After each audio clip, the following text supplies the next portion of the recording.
Hello everybody, welcome back to the channel. You know what to do if you want to see more content, and let's get into the content for today.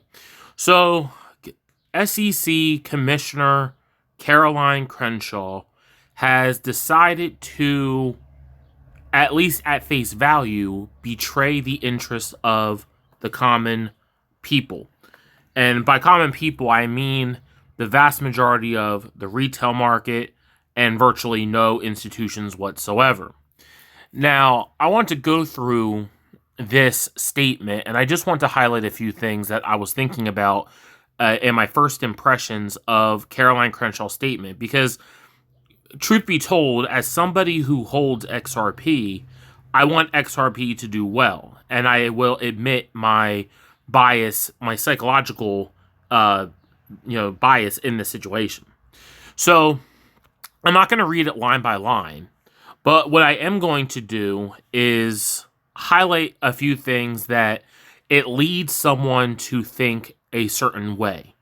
So let's begin.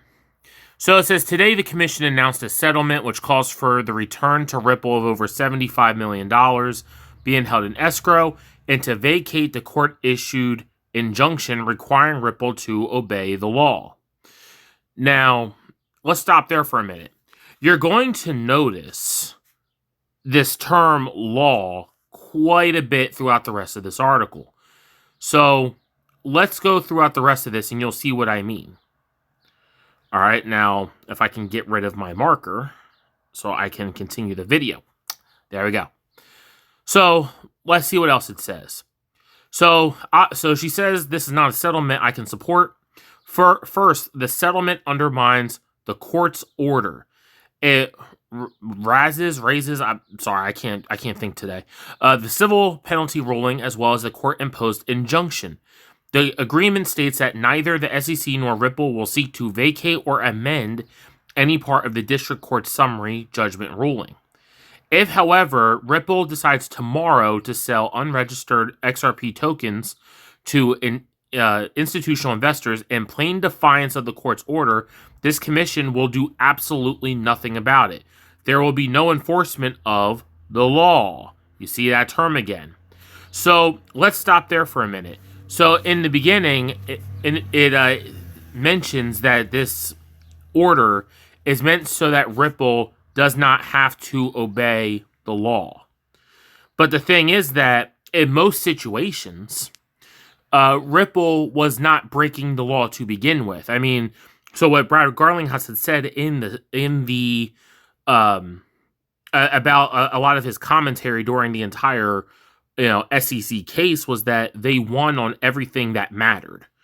So the thing is that the automatic feeling that I would get if I was Judge Torres reading this is that this is an obvious manipulation by Caroline Crenshaw to make Ripple look like they're disobeying the law, one, and number two is to make them seem like they are, criminals, and three, to emotionally persuade Judge Torres rather than sticking to the facts of the case. Because right now, Caroline Crenshaw, in defiance of the will of the people, she is trying to make it seem like that there will be no enforcement of the law, as in whatever Judge Torres says is equal and should be understood to be the law.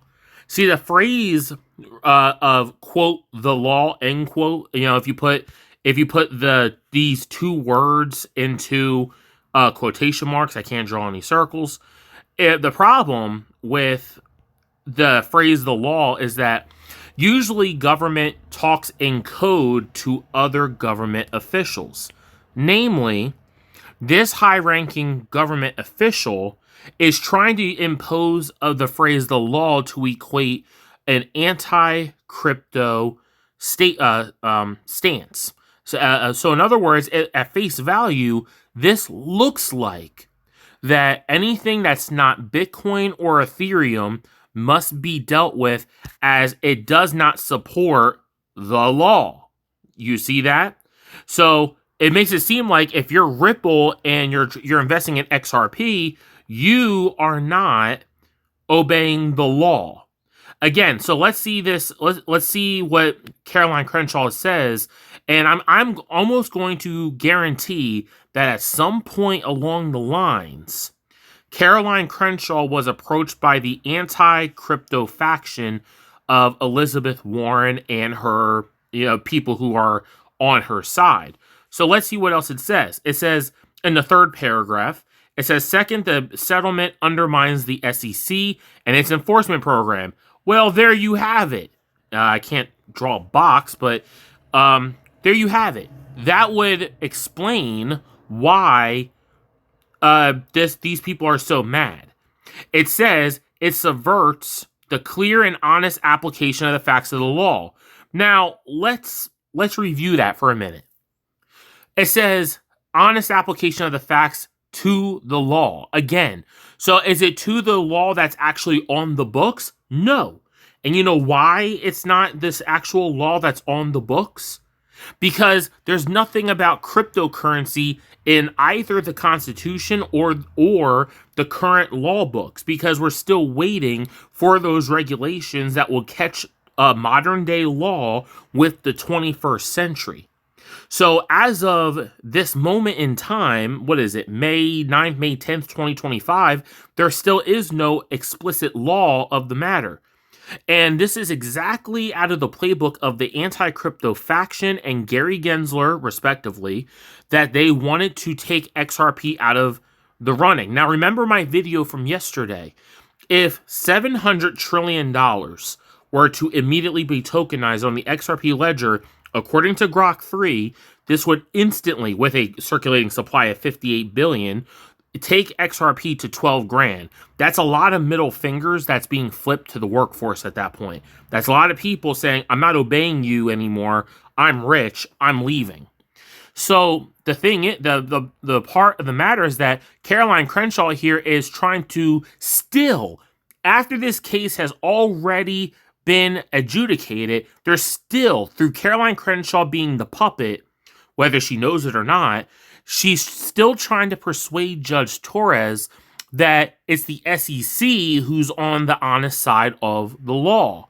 It does not. Now, Caroline Crenshaw, if you're listening to this or any of your cronies, your side was not on the side of the law, because law covering computer code on a screen meant to facilitate the fast transaction speed that the cryptocurrencies and their respective networks represent is not on the law book. So there was no law to be subverted to begin with, except in the portions that was already punished by Judge Torres. That is the 50 million that the side of the SEC is going to receive, and Ripple gets that other money back. What is that? Point blank. That's what the word I was going to say. Point blank. So the thing is that, once again, take a shot every time you read the phrase "the law." Again, you have laws, security laws. You have facts to the law, and they keep on. Caroline keeps on writing this over and over again. There's no enforcement of the law. You see here, it's law, as if you linguistically anchor the phrase "the law" to any agenda of the government, it doesn't matter if it's not on the law books or not, because Congress has the ability to create laws, not the SEC. So Caroline Crenshaw is doing exactly what Gary Gensler, Elizabeth Warren, and and the anti-crypto faction of the government was still doing, possibly because they already know that if XRP is going to do the things it's going to do, it's lights out for what? How many people own XRP again? How many people own at least 1,000 XRP? If XRP went to 12 grand overnight, just a snap of the finger, flip of the switch moment, that's a bare minimum of $12 million. And if Trump does what he wants to do and gets rid of capital gains taxes on crypto, that's a lot of middle fingers being flipped. That's a lot of people telling the McDonald's managers to go F themselves. That's a lot of people that's not buying into the system as we currently know it. That's slowly changing, where the president said that we're in a transition. And again, and if you haven't heard me say it before, I'll say it again. I'm an apolitical person. Apolitical, aka politically neutral. I'm not in the system, so that I can keep a clear mind and so I can discuss the things I want to discuss.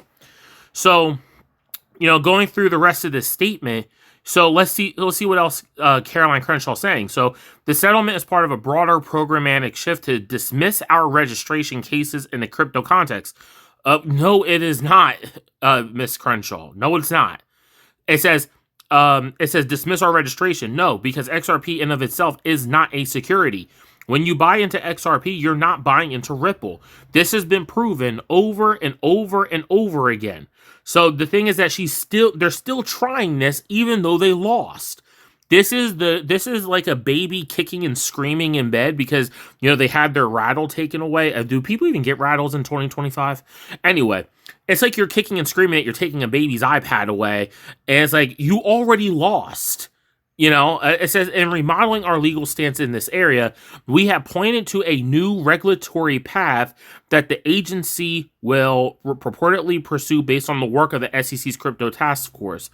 That means that, yes, in some cases, with some situations, a cryptocurrency could be deemed a security based on the kinds of transactions and for what reasons. So there's a crypto task force for that reason. The thing is that the SEC with Gary Gensler and Jay Clayton, these people already lost. It was a long-winded battle, and the government side screwed over all of the retail investors. All the retail holders of XRP got screwed. Why? Because XRP is the new Bitcoin, and XRP is going to $60,000, according to the erased Forbes and Bloomberg respective articles, that now Grok 3 is claiming doesn't exist. But I know I saw them on the morning, what was it, September 23rd, 2021, 22? Or was it 23? But I know it was just a couple of years ago. I remember that day. I do remember that day. So my point of the matter is that there's just this is completely and utterly absurd that even though the ship is going down, the SEC's ship of their Titanic, they're still saying, but we're still the best ship in town. No, you're not. There's a new ship and there's a new lifeboat away from the stock market, away from the bond market that's already been manipulated to death at the behest, or at the cost of retail investors, and that name is XRP. Get over it, you lost. Jeez, oh man. Yeah, and yes, I was going off for a minute. All right, it says, to continue, it says, but even if the crypto task force rewrites registration rules for crypto securities, there's that term again. Didn't Gary Gensler try that? Crypto securities. Doesn't this support my statement already that Gary Gensler already tried to label it that way so that it's linguistic programming, neuro-linguistic programming. When you phrase things a certain way, you have people anchoring the term crypto to something that's automatically a security, something that's already been an argument that's already failed in a court of law. Oh my goodness. And this is me doing a live first impression of this statement. It's completely bonkers that their side's trying this again, which makes me question who got the Caroline Crenshaw, who threatened her career. I got to know who. I'm mainly just venting at this point because this is ridiculous. All right, let's keep going. So it says crypto securities in the future that does not somehow alter the rules that were in place at the time that Ripple violated them. At the time that Ripple violated them, there was nothing on the books for crypto. There was nothing. It's like, okay, so the way that Ripple sold XRP to institutions, that was bad. Fine.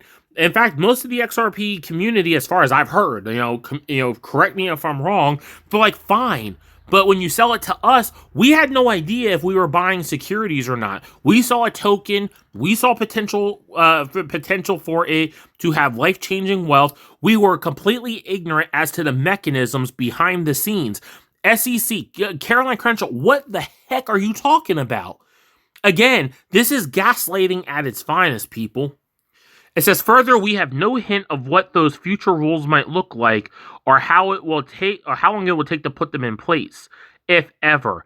The point is to not have so many of these rules, so many excessive regulations, so that we can have something that runs 10 million% and be able to walk away as long as there's enough liquidity in the system, and we don't have to worry about, well, the SEC now is going to stop the market because they have to do some investigation that's going to purposefully be drug out for years. Oh no, they would never do that. Yeah, never. Yeah, that erases the investor protections we already won based on a non-existent framework that may or may not come to fruition. You just...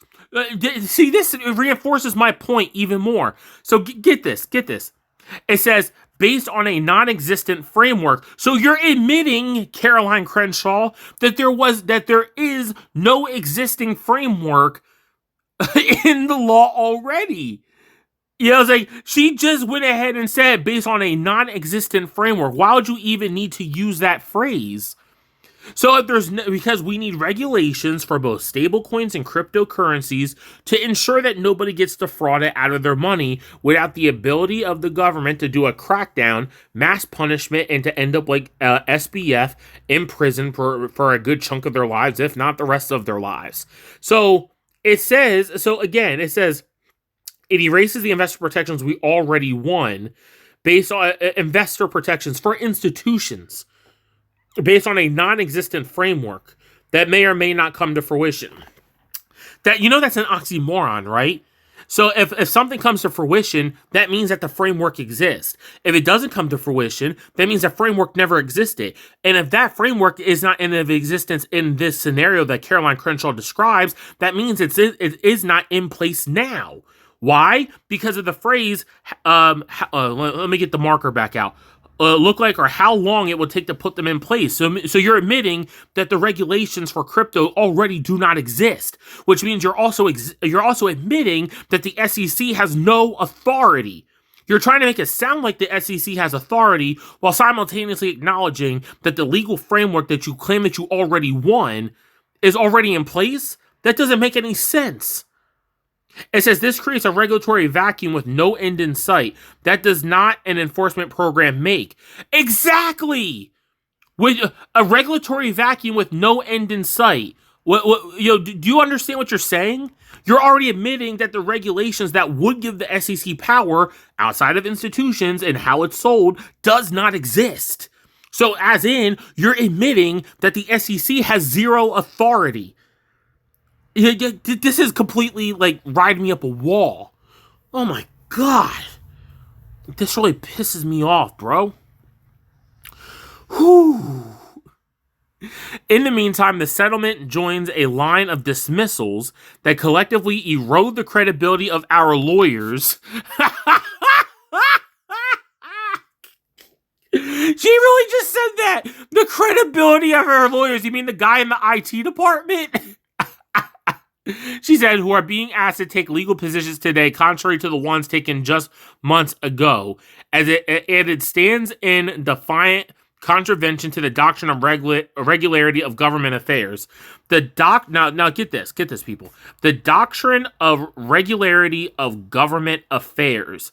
Now, doesn't that kind of entail that what I just said before is correct?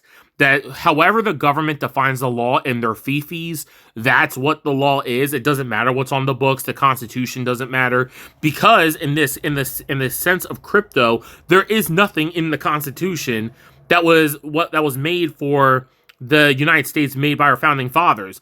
They weren't going, why? That's a nice looking smartphone you have there, young chap. No, that didn't exist. The doctrine of regularity of government affairs, which has a lot of things like that I can't even think of, that just instill a lot of this whole linguistic programming thing. And it stands in defiant contravention of the doctrine of regularity of government affairs. I think it's regular. Hold on, wait, let me get my thing out again.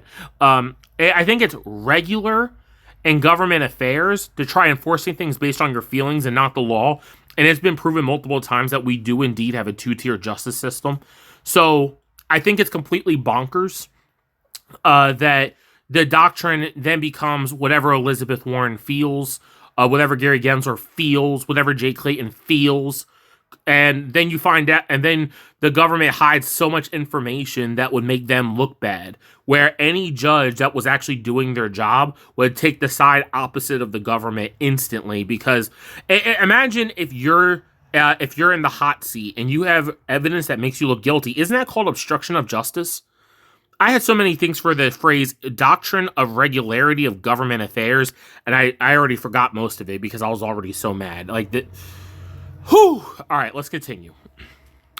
Third, the settlement is not in the best interest of the investors. Yes, it is.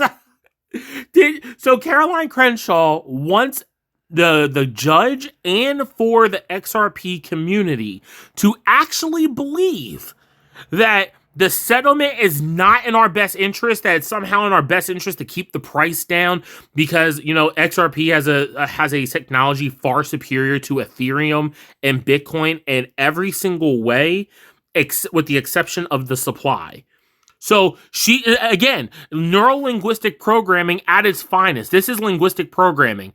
Third, the settlement is not in the best interest of the investor. I crossed it out by accident. Can't draw that well, but you get my point here. Are you freaking serious? So these low XRP prices, Commissioner Crenshaw, is somehow better for XRP investors who are trying to escape poverty, because if we don't escape poverty now, this opportunity comes and goes out of the United States. Essentially, that means we're slaves to underpaying jobs forever. Yeah, that's somehow in our best interest, right? No, it's our best interest that Gary Gensler was able to legally kick the bucket and his career's over. He would, if I was in charge, he would never hold a government position again.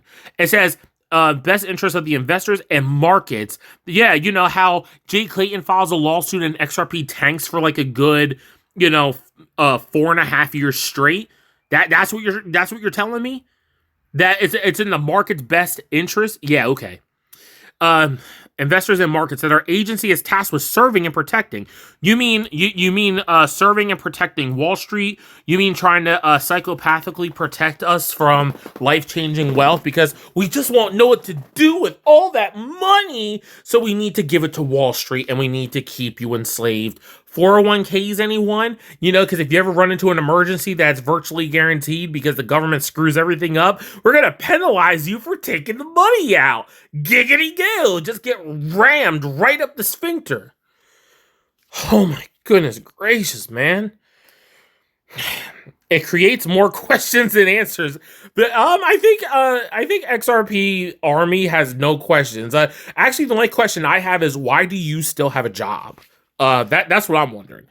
Let's continue. Does the resolution suggest to the market that we agree with the court's ruling? What is the legal effect of the ruling in place? How can we ensure that investors get the information they need into which they're entitled under the law? Again, you see that phrase, the law there? Just notice that. I was like, how can we ensure that? So essentially what Caroline here is saying is that if you allow for this injunction to be lifted, if you allow the fine to be lowered to something already expensive, because Ripple already spent $150-250 million fighting this in court. So if you allow this settlement to go through and thus end the lawsuit forever, you're telling me, Caroline Crenshaw, that we're not getting the information that we need. What does that even mean? Oh, you mean the information that if bad actors were to learn of it could effectively ruin the business from behind closed doors? That kind of information? Because it's always funny that when companies disclose a lot of their things, Crypto companies, they had Gary Gensler go after them. Let's say even go, but even if you leave crypto, if you had a startup that had an ingenious invention that would change people's lives, don't you find it funny that like either Amazon allegedly, theoretically, and hypothetically takes that invention and puts the startup out of business, or how somehow, some way, it always ends up not coming to fruition because there's money to protect? How the idea of like decentralized medicine, everything has to have something, something slapped on it that says these statements have not been evaluated by the Food and Drug Administration. The same regulatory bodies that allow over 7,000 carcinogens to be sold to the public via cigarettes. But we're not going to talk about that. Don't you think we have don't you think by now that this argument just does not work? It doesn't work, and they're still trying it. Oy vey. At bottom, I have full confidence in the arguments our agency made to the Second Circuit on appeal. Oh, you mean the same arguments that Gary Gensler made where he lied, and lied? He lied. And thank goodness he's gone. Man, thank goodness. Because if I was president, I would have just got inaugurated, and I would just look dead in the cameras and go, Gary Gensler, you're fired. Get out of office. You're done. Oh, by the way, go ahead, yank his pension. Like, just whatever. Oh, man. And equal confidence in the talent of SEC attorneys who advanced those arguments. The confidence in the talent of the SEC attorneys who lied and lied and lied.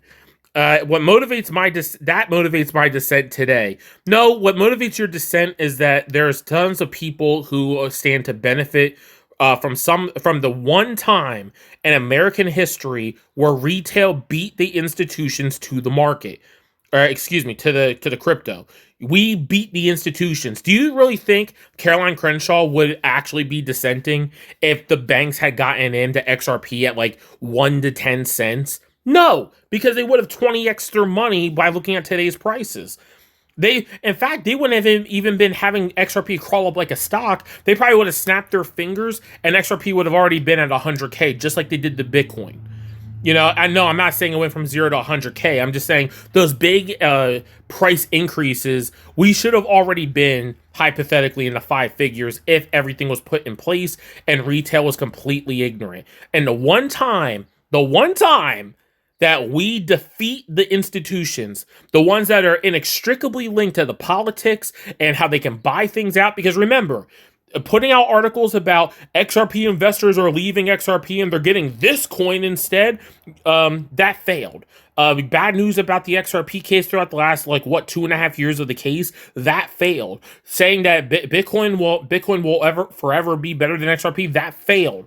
The downfall from 4K to 1800 of Ethereum, because Ethereum was just supposed to be so much better. I think, wait a minute, after Gary Gensler was found out to give Ethereum a green light, after that was found out, it somehow resulted in the price tanking.